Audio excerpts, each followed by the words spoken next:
tout le monde, j'espère que vous allez bien et bienvenue dans cette petite vidéo du lundi. On va parler de Bitcoin et d'Ethereum, on va pas parler d'autre chose.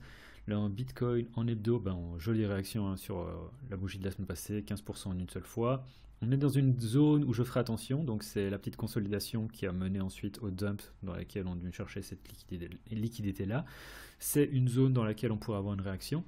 Quel genre de réaction, on va en parler.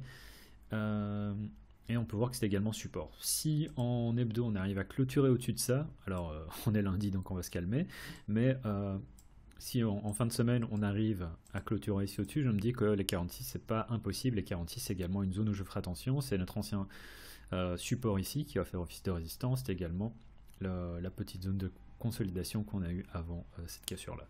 Donc dans tous les cas moi je ferai attention ici. Et ouais, je ferai attention ici et à 46. Donc ça, c'est ce que me dit le weekly.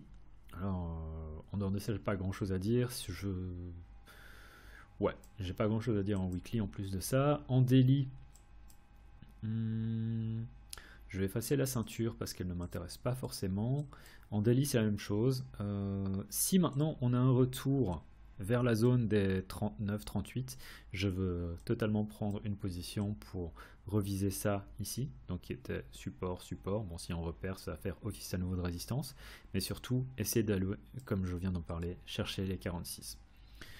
C'est aussi simple que ça, hein. J'ai pas grand chose à dire, je sais pas du tout si ça va le faire, alors je veux juste donner quelques indications par rapport à ce que j'appelle le contexte de trading.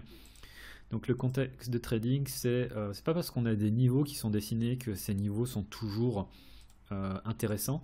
C'est un peu ce que j'avais expliqué ici. Donc il y a 2 semaines, je pense. J'imagine vers fin janvier. Donc ça doit faire plus ou moins 2 semaines. J'avais dit si on revient à 42, je suis intéressé par prendre un short à 42 pour éventuellement shorter plus bas. Et dans la vidéo de vendredi, alors vendredi, une fois que j'ai fait la vidéo, on a eu un gros pump, donc ça a rendu l'analyse totalement obsolète. Bon, c'est des choses qui arrivent.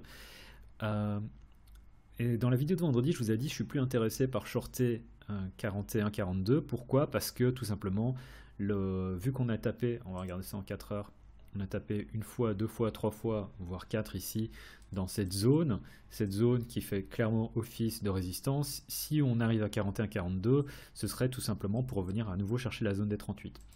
Alors, cette zone des 38, elle est encore intéressante, mais du coup, pour revenir à l'idée de contexte de trading, si j'ai dit que j'étais plus intéressé, c'était tout simplement parce que le reward ratio pour moi n'était plus intéressant. Et là, c'est la même chose, dans le sens où, pour parler de contexte de trading, si on vient à 46 et qu'on vient redumper à 38, je ne suis pas certain que ça m'intéresse à nouveau de prendre un long ici, tout simplement parce que on aura déjà été chercher la target, on aura déjà été chercher de taper dans la liquidité, et si on est sur quelque chose de négatif, le bounce sera moins puissant que le premier bounce qu'on a fait. Donc en termes de proba, ça me semble moins intéressant, c'est-à-dire si on va chercher les 46 d'abord, de racheter à nouveau les 38. Par contre, si à partir des niveaux où on est actuellement, c'est-à-dire à partir des 42-43 où on est actuellement, si on va faire un dump, je ne sais pas si on va y arriver, hein, mais si on revient à nouveau à 38, je veux totalement acheter. Pourquoi? Parce qu'à partir de ce moment-là, si on part sur une uptrend, on peut éventuellement construire quelque chose d'intéressant et avoir un upside, donc un trade en R qui est intéressant. Donc je mettrai mon stop ici en dessous, peut-être un peu plus haut, mais à partir de ce moment-là, ça pourrait potentiellement faire un trade à 3R.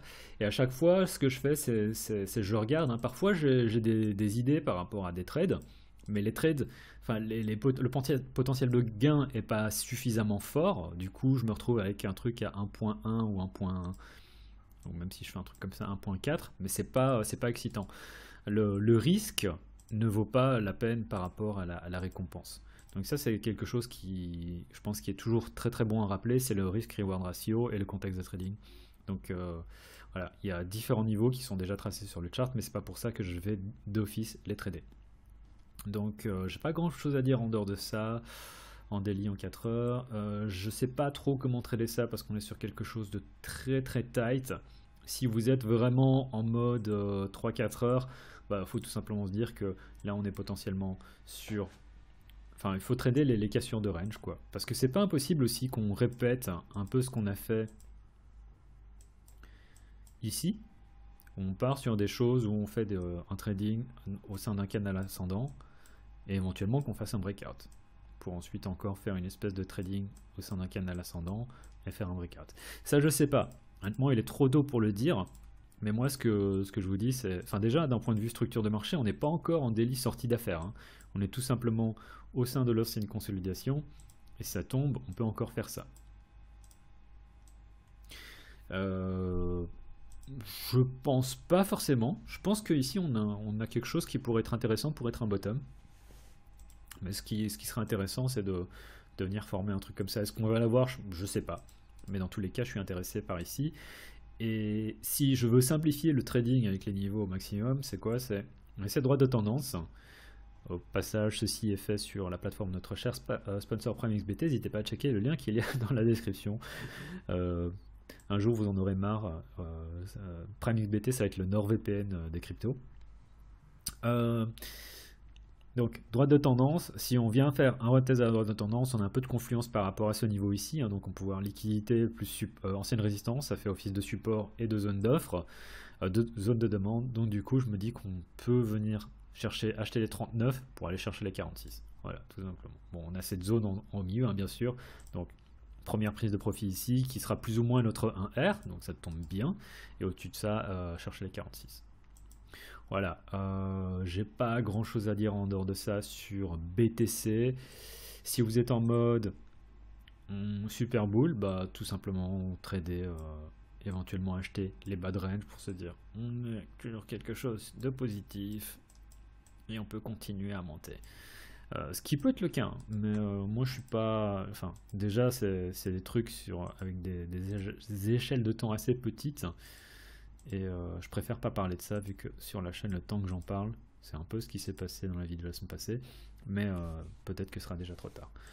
Donc l'un dans l'autre, j'aurais tendance à dire ça fait encore office de support. Donc si on revient, vous pouvez prendre un long ici. Idéalement, ce que vous voulez voir pour prendre votre long, c'est on vient chercher tous les stops, on vient faire notre excursion en dehors du support, on récupère le niveau. Là vous êtes bon pour vous dire ok, on a fait l'excursion, je peux prendre un long. Et pourquoi parce qu'à partir de ce moment là le stop est bien défini. Donc soit vous attendez qu'on vienne casser le support, qu'on le récupère en vous disant ok, on a une récupération du niveau, ça m'intéresse, là je veux prendre un long et de prendre votre long. Mais sinon moi je suis moyennement intéressé par ce qui se passe en ce moment, tant qu'on vient pas vers les 38-39. Est-ce qu'on va y arriver? Comme j'ai dit, je sais pas, mais c'est là que je suis intéressé. Voilà, c'est tout.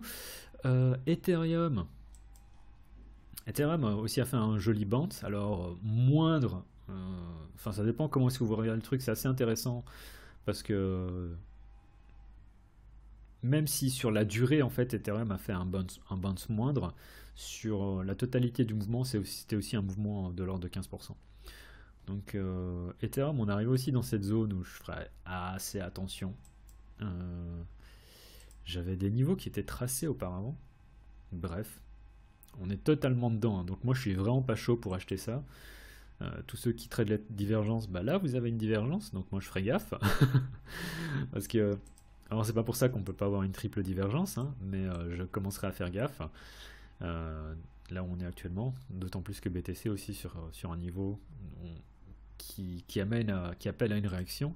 Ethereum BTC, je me dis que Ethereum BTC pourrait encore faire un petit pump, mais en fait finira par retracer. Et là je prends tout simplement l'échelle en daily.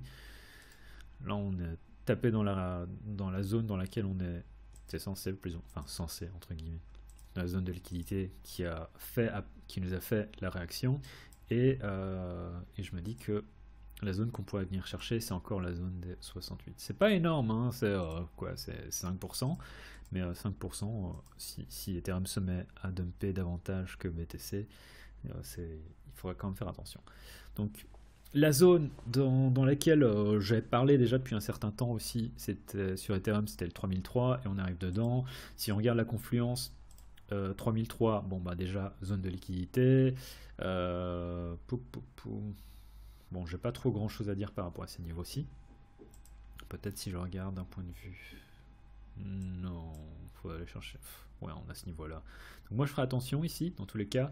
Et si on regarde aussi par rapport à la ceinture, les 3003, donc c'est pas loin, hein, 3000, on est à 3080, 3003, ça fait quoi? Ça fait moins de 10%. Donc soit vous êtes gourmand et vous dites ouais j'ai encore envie de prendre 7%, soit vous dites bah je prendrais bien des profits par rapport à je sais pas si vous avez acheté ici ou bien si vous étiez rentré ici, peut-être sortir si vous êtes soit à break-even, soit un peu en dessous. Ça c'est libre à vous, mais dans tous les cas moi je ferai attention, d'autant plus que on a ça, on a la ceinture, donc je me dis ça fait peut-être 10%, 7-8% comme j'ai dit, donc moi je serai assez méfiant aussi.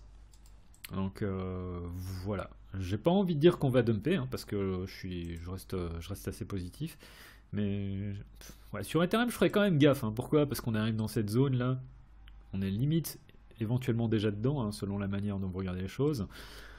La ceinture en 4 heures, c'est un peu, on pourrait imaginer que ça, c'est quoi? C'est une déviation. Qu'on réintègre la ceinture pour aller chercher le milieu de la ceinture, donc ça nous remet aussi à 2007. Donc ça c'est vraiment libre à vous, hein, mais ça, est-ce que vous voulez encore, grappiller, allez 7-8% de bonus, avec le risque de vous manger 10% à la baisse? Pour moi je dirais non, et le choix il est vite fait. La question elle est vite répondue, j'en ai entrepreneur. Ouais, ça va être tout pour la vidéo d'aujourd'hui. Donc BTC, je ferai attention. Je ferai clairement attention.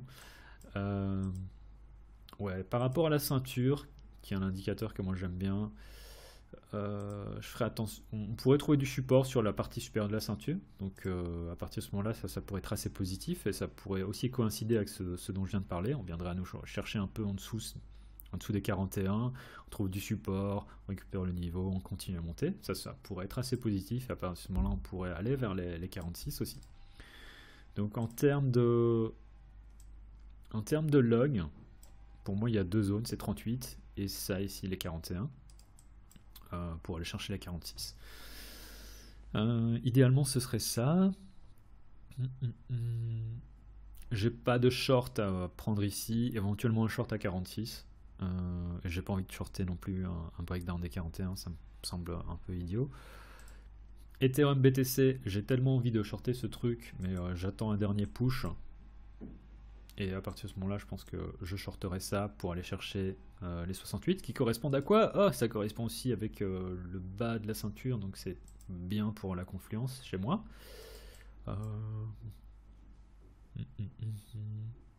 Et Ethereum, je ferai gaffe parce que comme j'ai dit, on peut encore monter, mais prendre 7% pour se manger éventuellement 10%, c'est pas non plus ce que je trouve plus excitant. Donc voilà, voilà. Libre à vous de faire vos choix dans tous les cas. C'était grave pour la chaîne, enfin c'était grave tout simplement. En vous souhaitant une excellente semaine. Tchuss.